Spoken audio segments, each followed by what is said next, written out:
Hi there, I'm the Bourbon Bartender, and today we are going to make a whiskey sour, or because we're using bourbon, we're going to make a bourbon sour.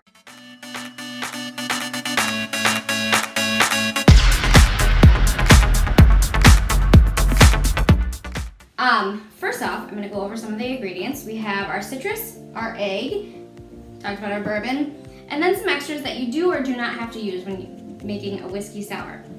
So we are now going to start with our bourbon. You can use rye whiskey if you like whiskey. I think that's the more popular one, but for our purposes, we are going to do this. And I like Buffalo Trace because it gives it a little bit of, Buffalo Trace is a little bit sweeter.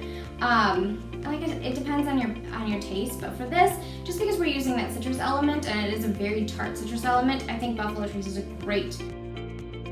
I was talking about there's the citrus. Now this drink actually came around, and you hear this word sour and that doesn't sound good, and people have made some derivatives of the sour, like there's sour mixes you can get, and that's really where it messes up. This is freshly squeezed lemon juice. I did it ahead of time so you guys didn't have to watch me do that.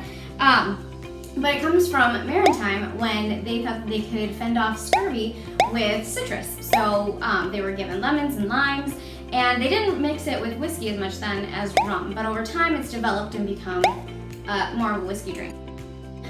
We're gonna do equal parts citrus and simple syrup. So I'm gonna put about 3/4 of our citrus in there.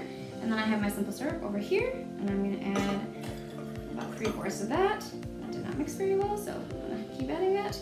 There we go. All right, so we've got that in there. Now, this is the controversial part too.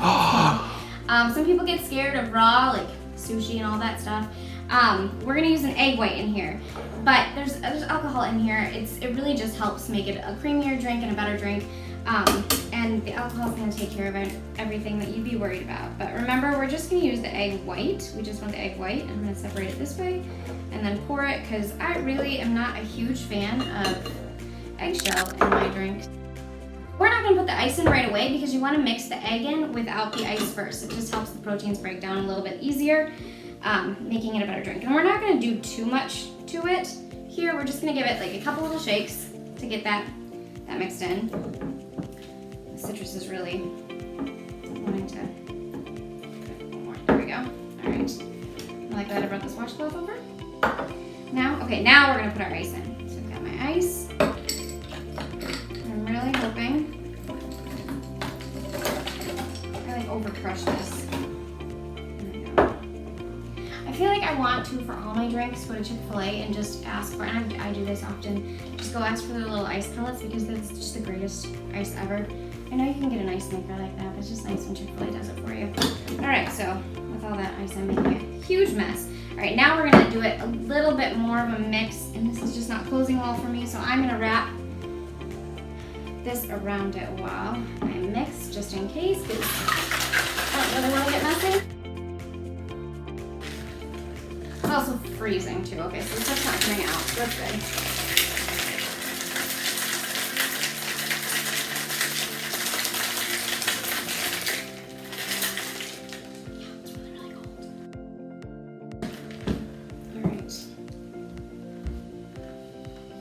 Okay, so I have that all mixed up. I just have to be able to open it now. Oh my gosh, that looks really, really good. Now I like the large ice cubes. I love them. I'm probably that annoying person in the bar that's asking for, like, where are the big ice cubes? When I don't get it, I a little bit judge my drink based on if there's a large ice cube or not. It just helps with, especially with sipper drinks where you don't want it diluted down. It's really nice because it doesn't melt fast. It's not going to water down your drink. I just think they're wonderful. All right, so let's pour this in.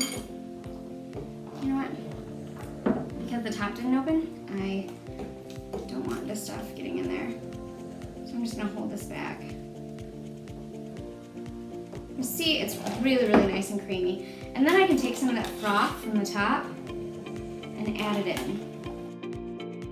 Right. Okay, so this looks beautiful. You can totally just stop here. Some people like to add some bitters in there.